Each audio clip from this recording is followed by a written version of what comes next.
Madame, Monsieur, bonsoir. Vous êtes sur RAL24 News. Bienvenue dans ce nouveau numéro de Cap sur l'Afrique, votre rendez-vous hebdomadaire avec les questions africaines.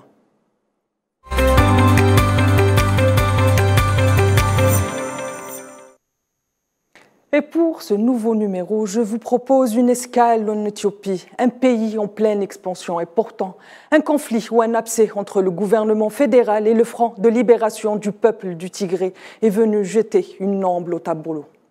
Le TPLF, appelé plusieurs décennies au pouvoir suite à la chute de Mengistu, se convertit dans la rébellion armée qui va durer durant 2 longues années.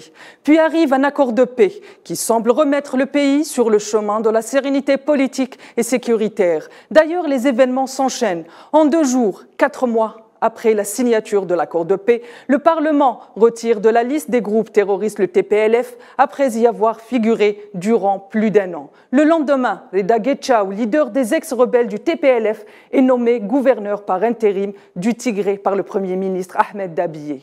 Et pour comprendre les enjeux qui entourent la rébellion du TPLF, mais aussi l'accord de paix signé le 4 novembre dernier à Pretoria, après une médiation de l'Union africaine, j'ai le plaisir d'être accompagné ce soir de Gamel Labina, journaliste indépendant et expert des questions internationales. Bonsoir Gamel. Bonsoir, merci pour l'invitation. Merci d'avoir accepté notre invitation. Et de François Deroche, président de l'ONG Justice et Droits sans frontières. Bonsoir François Deroche, merci d'avoir accepté notre invitation. Bonjour à vous, à vos téléspectateurs et à votre invité Gamal que je connais bien. On se retrouve tout de suite pour la première partie de cette émission.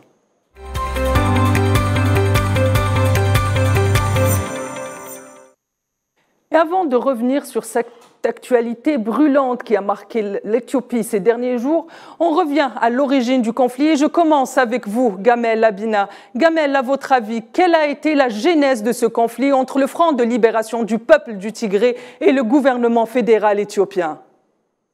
Alors, officiellement et officieusement. Officiellement, c'était un mouvement indépendantiste, je parle donc des Tigréens, qui avait perdu le pouvoir, puisqu'à l'époque c'était eux qui étaient aux commandes, et qui ont très mal vécu l'arrivée d'Abiy Ahmed, qui n'est donc pas du tout tigréen, qui est plutôt d'une des autres régions musulmanes d'ailleurs de l'Éthiopie, puisque c'est une fédération de 9 États aujourd'hui. Et donc, ils ont très mal vécu la perte de prestige et de pouvoir, puisque c'est un mouvement armé qui traditionnellement avait plutôt le contrôle militaire du pays et qui, un temps, on se souvient en 2020, ont pris les armes et ont effectivement attaqué une caserne. Donc, il y a eu plusieurs morts, il y a eu pas mal de règlement de compte entre guillemets, puis à l'arrivée de tout cela, eh bien une intervention du gouvernement fédéral tigréen d'Abiy Ahmed qui a considéré que c'était un acte évidemment non seulement de violence, mais un acte illégal conduit par des velléités simplement de reprise du pouvoir, car je le rappelle encore à l'origine, ils ont pris le pouvoir après la chute de Mengistu. Très bien, mais quels ont été, on parle, les experts et les observateurs internationaux parlent notamment de réformes que Ahmed Abiy voulait mettre en place. Pourquoi est-ce que les réformes de Ahmed Abiy gênaient le Front de libération du peuple du Tigré? Parce qu'il faut savoir que le peuple tigréen représente, alors sur la fédération éthiopienne, représente une partie très infime de la population. C'est à peu près 8% en tout de la population, et qu'ils avaient tous les pouvoirs, puisqu'ils s'étaient arrogés les pouvoirs de l'armée, qu'ils avaient la direction de l'État, qu'ils avaient évidemment les pouvoirs non seulement militaires mais économiques. Et très rapidement, Abiy Ahmed a décidé effectivement de répartir de façon un peu plus équitable non seulement les pouvoirs, mais surtout la richesse sur le territoire. Donc il a lancé un plan économique assez important, partenariat avec la Chine, avec 5 zones économiques spéciales.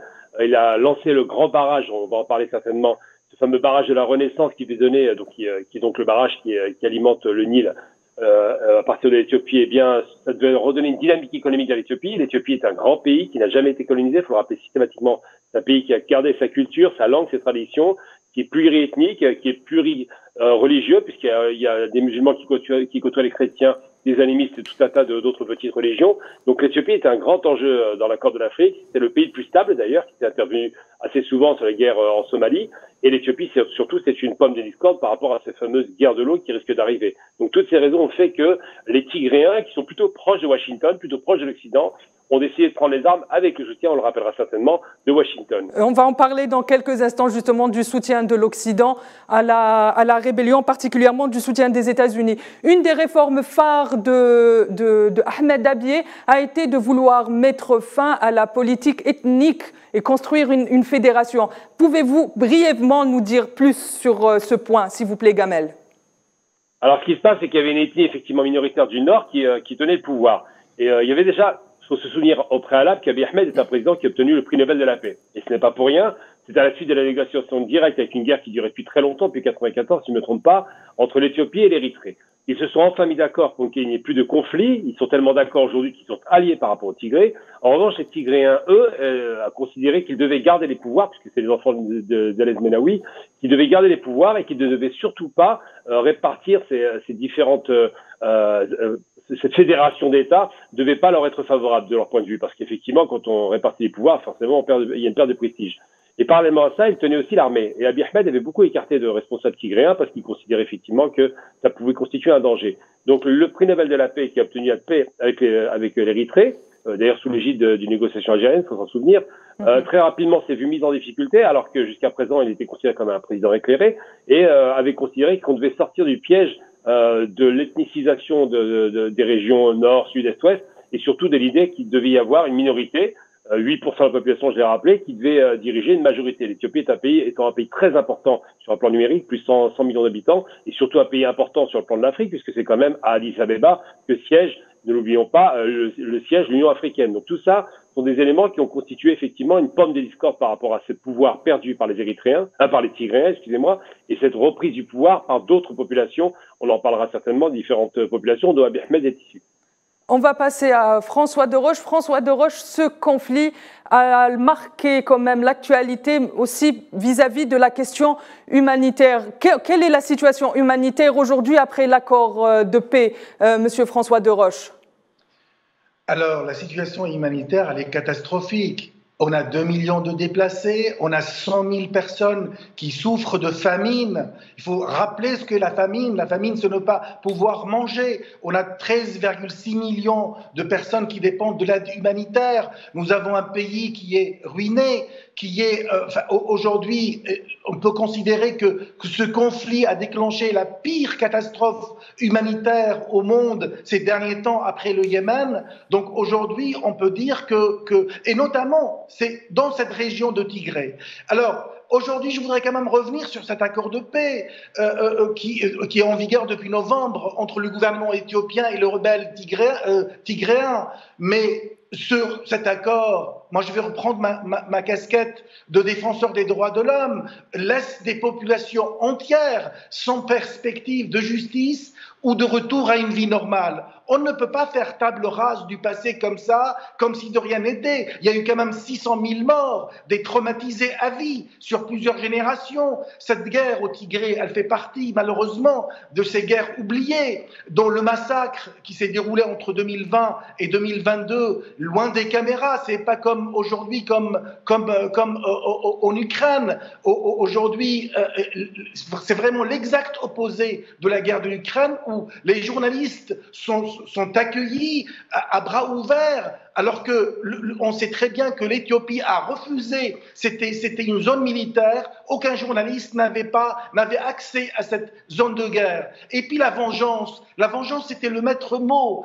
C'est pas une guerre de religion, c'est pas une guerre ethnique, c'est une guerre de pouvoir. Celui qui a, si vous voulez, la majorité chrétienne qui est aujourd'hui cohabite très bien avec les autres majorités, et c'est une guerre de pouvoir, et uniquement de pouvoir. Les Tigréens qui ne représentent que, comme l'a rappelé votre invité Gamal, 8%, mais en fait moi j'ai des chiffres de 6% de la population, mais ils ont toujours dirigé l'Éthiopie. En tout cas, je pense quand même malgré tout que la communauté internationale doit assumer sa responsabilité, parce que le Premier ministre Abiy Ahmed, quand il est arrivé en 2018, il a eu quand même le prix Nobel de la paix en 2019.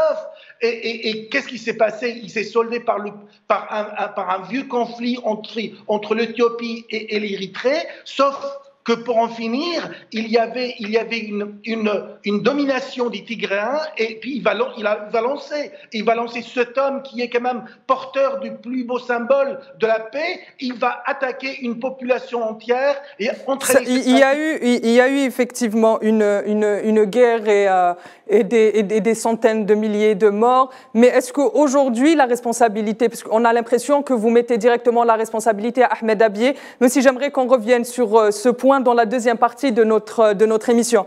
Gamel, je reviens vers vous. À la lumière de ce que vient de nous dire François Deroche, finalement, quel a été l'enjeu de ce conflit qui a duré 2 ans et comme vient de très bien le rappeler Gamel, François Deroche a coûté la vie à des centaines de milliers de personnes et surtout forcé 2 millions d'autres personnes au déplacement interne, ce qui sont des chiffres qui font froid dans le dos, faut le dire, mais aussi la facture de la reconstruction, elle est très haute, elle est estimée à 20 milliards de dollars. Quel est l'enjeu finalement, Gamel Abina?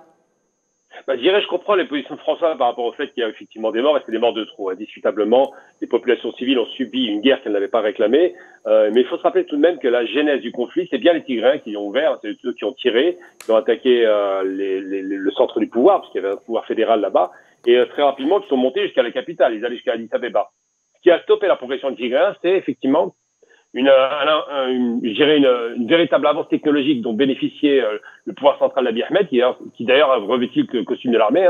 Il était en militaire lorsqu'il a fait la contre-offensive, et surtout le soutien des Turcs qui ont apporté les Baytar et qui ont permis de liquider la colonne de véhicules blindés et de chars qui arrivaient sur Addis Abeba. Donc, qu'est-ce qui a commencé le conflit? Évidemment, c'est les Tigréens parce qu'ils ont été frustrés de perdre le pouvoir. Qu'est-ce qui a pérennisé ce conflit? C'est qu'ils n'ont pas accepté la fédéralisation de l'État. Parce qu'évidemment, quand on dit fédéral, on dit plus de pouvoirs locaux. Et surtout, qu'est-ce qui a augmenté la colère des Tigréens? C'est un sentiment non pas d'injustice sociale, puisque l'Éthiopie est un pays qui est pauvre, mais qui se développait malgré tout. C'est surtout un sentiment de perte de prestige, de se dire nous étions au pouvoir, nous étions les plus forts, nous avons chassé les communistes, nous avons chassé tout ce qui est considéré comme étant l'ancien régime plutôt pro-soviétique, nous étions rapprochés du bloc de l'Ouest, on s'en souvient. Et d'ailleurs, j'en veux pour preuve, il y a une organisation l'année dernière, enfin je crois il y a 2 ans, par Washington, une fédération de mouvements tigréens disparates pour faire un mouvement unitaire et pour lutter contre Abiy Ahmed. Oui, ça aussi, on va en parler dans la deuxième partie de notre émission qu'on entame tout de suite.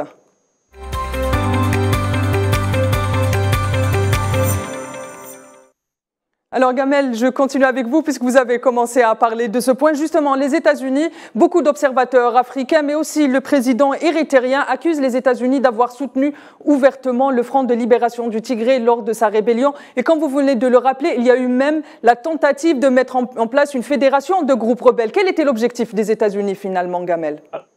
Alors comme toujours, les États-Unis sont toujours là pour apporter la paix, le bonheur et la joie dans le monde, mais dans les faits, ils veulent juste déstabiliser un pays qui devient moins satellisé. C'est-à-dire qu'à l'époque de l'ancienne direction politique, effectivement, ils étaient pro-américains. On a vu les dégâts produits par rapport à l'Éthiopie, par exemple, par rapport à la Somalie, je voulais dire, par rapport à la plupart des pays de la région. Et puis très rapidement, avec l'arrivée d'Abiy Ahmed, ils se sont rendus compte qu'ils avaient un homme qui était beaucoup moins malléable et qui se rapprochait du bloc de l'Est. Donc il se rapprochait évidemment des Chinois, puisque les Chinois ont investi massivement en Éthiopie, 5 zones d'économie spéciale dans lesquelles la Chine a mis énormément d'usines, beaucoup d'argent, beaucoup d'infrastructures. C'est vraiment un pont pour cette fameuse nouvelle route de la soie que les Chinois ont mise en place. Et puis le deuxième aspect, c'est qu'effectivement, les Éthiopiens, forts d'un passé prestigieux, on se rappelle de Mélénique qui avait battu les Italiens à l'époque, où encore une fois, l'Éthiopie n'a jamais été colonisée. L'Éthiopie a gardé sa tradition, sa langue, sa culture, ses cultures, et a conservé une certaine indépendance. On se souvient évidemment de ce fameux pays qu'on appelait à l'époque, qui avait été attaqué par l'Italie fasciste de Mussolini, à l'époque ça a duré 4-5 ans, une colonisation très courte, mais tout de même un massacre de grande échelle face au Négus à l'époque qui dirigeait le pays et qui avait appelé l'Occident à le soutenir, ils ne l'ont pas soutenu. Eh bien, tout cela a forgé dans l'inconscient collectif éthiopien une certaine fierté d'une indépendance nationale et surtout le sentiment que côté occidental, quand l'Italie fasciste attaquait, eh bien, ils ont tout fait pour obtenir de la part de l'ONU une action et ça n'est pas arrivé. Donc l'Éthiopie a gardé cette douleur globale et en même temps, c'est une grande nation africaine, une nation qui est en devenir, qui devient de plus en plus riche, de plus en plus importante sur un plan géopolitique et qui s'est rapprochée effectivement de l'Est au détriment de l'Ouest. Donc c'est une des raisons qui a poussé Washington à déstabiliser le pays comme ils le font si bien. On l'a vu au Soudan, à la frontière éthiopienne, encore une fois. Et ils poussent les Soudanais. On l'a vu avec l'Égypte, on l'a vu surtout en Irak, qu'ils ont divisé en 3 parties, en Libye, qu'ils ont divisé en 3 parties. Les États-Unis ont l'habitude toujours de diviser les pays qui essaient de trouver des terrains d'entente ou à minima de trouver un système de fédéralisation. Et d'ailleurs, j'ai un exemple très concret. On retrouve en Éthiopie ce qu'on trouve en Ukraine, à savoir le refus d'un État fédéral au profit d'un État fragmenté, ce qui a déclenché la guerre d'Ukraine et d'Éthiopie. Très bien, merci. Je passe vers vous, François Deroche. On reste toujours sur l'implication des États-Unis. Beaucoup d'observateurs occidentaux, cette fois-ci, affirment que le fait que le Parlement ait retiré le Front de libération du peuple du Tigré de la liste noire du gouvernement éthiopien a été fait sous pression américaine. Qu'en pensez-vous, François Deroche ? Évidemment, évidemment, pas uniquement américaine, mais aussi européenne. On sait également que la guerre s'est arrêtée, je vais rebondir sur ce qu'a dit Gamal, la guerre s'est arrêtée car le TPLF, il a été laminé, c'est lui qui a déposé les armes, et les leaders occidentaux commencent à faire la cour à Abiy Ahmed afin d'éviter que cette prometteuse économie éthiopienne ne tombe sous la coupe des Chinois, tout simplement. On sait par contre que l'envie de vengeance, l'envie est plus forte que jamais, parce que sans jugement, on ne pourra jamais avancer. Il faut que chacun fasse son deuil. 600 000 morts, c'est pas rien. Des femmes qui ont été violées, ce n'est pas rien. Un pays, des injustices qui ont été encastrées dans l'histoire de l'Éthiopie et de l'Érythrée, c'est quelque chose d'inacceptable. Et puis autre chose, aujourd'hui, on a une force. L'accord ne comporte pas deux parties qui font deux factions qui font partie de ce conflit, qui sont les forces pro-gouvernementales d'Érythrée au nord et qui restent aujourd'hui au Tigré. Et puis vous avez aujourd'hui les rebelles qui aujourd'hui de la région éthiopienne qui restent donc qui ne sont pas mentionnés dans l'accord. Qu'est-ce qu'ils vont devenir, ces partis qui ne sont pas, et puis qui continuent à crier vengeance malgré tout. C'est-à-dire qu'aujourd'hui, il faut absolument qu'on fasse attention. Ce n'est pas uniquement une affaire de gros sous. C'est pas parce que les États-Unis et l'Occident veut la paix dans cette région, il veut la paix uniquement pour servir les intérêts occidentaux et les intérêts américains. Mais si on veut que la paix soit durable, il faut absolument que tous ceux qui ont commis des crimes répondent de leurs crimes. Il faut absolument qu'on puisse avancer sur des bases saines. François Deroche, même si, comme vous venez de le signaler, cet accord reste encore à réviser, le chemin pour la paix reste encore lent. Cela dit, quand même, l'Éthiopie a franchi deux pas très importants. Le premier qu'on vient de signaler, le fait d'avoir retiré l'organisation terroriste, le TPLF, mais aussi le fait d'avoir nommé Reda Getchau responsable par intérim de la région du Tigré. Est-ce que ce ne sont pas là des prémices pour une paix durable, justement, qui se construit après une guerre qui, comme vous venez de le rappeler, a été une guerre sanglante? Évidemment, je ne peux qu'applaudir toute action pour la paix, c'est une évidence. Mais encore une fois, je reste persuadé que pour pouvoir faire son deuil, pour pouvoir avancer, il faut pouvoir juger. Les tribunaux sont justes. Il ne faut pas avoir peur de ce que va décider ce qu'appelle la justice internationale et la justice nationale de ces pays-là. Parce que les conséquences sur les civils, et ça, ce qui m'importe le plus, sont énormes, au-delà même des violations directes des droits humains dont ils sont victimes. Si vous voulez, dans toutes les régions qui ont été touchées par la guerre, les hôpitaux, quand ils n'ont pas été complètement détruits par les bombardements ou vandalisés, n'ont plus les moyens de fonctionner. Aujourd'hui, comme je vous l'ai dit, c'est une région c'est la grande famine qui sévit dans cette région. Et l'accès à l'éducation est totalement interrompu. Il ne faut pas oublier cela. Et on peut dire, même si les écoles ont redémarré depuis quelques jours, ce n'est pas suffisant. Il y a eu aussi le rétablissement de certaines modalités de vie quotidienne pour améliorer la vie du quotidien. L'électricité, le gaz commence à revenir, les routes sont ouvertes, des couloirs aériens aussi ont été ouverts pour pouvoir acheminer les aides au Tigré. Est-ce que cela ne sont pas justement des prémices et la prise de conscience du gouvernement éthiopien de la nécessité d'aller vers la paix, justement? Évidemment. Et brièvement, parce que le temps commence à nous manquer. Effectivement, ce sont des prémices, mais je suis très attaché à la justice. C'est-à-dire qu'aujourd'hui, si on veut vraiment avancer, il faut mettre à plat sur la table. Il faut pas avoir peur. Il faut absolument qu'on puisse avancer il ne faut pas avoir peur de la justice. C'est ce que je dis aux belligérants pour pouvoir construire une paix durable, une paix qui fait une paix comme la paix qui a été construite entre les Allemands et les Français. Mais ça a été fait uniquement après un jugement, on se rappelle du Nuremberg, on se rappelle de tous ces procès fleuves qui ont marqué l'histoire de ces deux pays. Et si aujourd'hui on veut parler, en fait, aujourd'hui il y a des crimes contre l'humanité, des crimes de guerre, donc on ne peut pas... Au même titre que l'ensemble des conflits dans le monde, je pense notamment à l'Irak où beaucoup d'acteurs n'ont pas été jugés, n'ont même pas peur de la justice, ou encore en Palestine et ailleurs dans les territoires occupés, en Afrique, au Sahara occidental notamment. J'ai une dernière question à vous poser sur justement, à votre avis, à la lumière, Gamel, à la lumière brièvement et à la lumière de ce que vient de nous dire François Deroche sur la question humanitaire et la nécessité justement de passer à une justice plus juste pour l'ensemble des belligérants, mais surtout pour les civils. Comment est-ce qu'aujourd'hui, le gouvernement éthiopien et le TPLF vont pouvoir cohabiter pour la paix, à votre avis? Bon, François vient de dire justement que le TPLF a déposé les armes parce qu'il a perdu la guerre. Il n'y a pas de secret là-dessus. Ensuite, l'Éthiopie n'a pas été lâchée par ses alliés russes et chinois, plus encore par les Turcs, ce qui est très surprenant d'ailleurs. Donc on se rend bien compte que le monde change très vite et que le but maintenant d'Abiy Ahmed, et je pense que c'est la chose qu'il doit poursuivre, c'est de gagner, après avoir gagné la guerre, gagner les cœurs. Il y a une fracture qui s'est faite dans l'Éthiopie. Les Tigréens ne voulaient pas l'indépendance, ils voulaient le pouvoir de toute l'Éthiopie. Donc ils voulaient rétablir une dictature déguisée. Souvenons-nous quand même qu'Haïlé Sélassié a été lâché par l'Occident alors qu'il était pro-occidental, qu'ils l'ont laissé mourir sous les bombes de Mussolini. Souvenons-nous aussi que le Mengistu qu'il a assassiné a été aussi lâché par les Soviétiques à l'époque après la chute de l'Union soviétique. Et souvenons-nous que l'Éthiopie a toujours basculé entre le bloc de l'Ouest et le bloc de l'Est. Aujourd'hui, ça se fait plutôt à l'Est.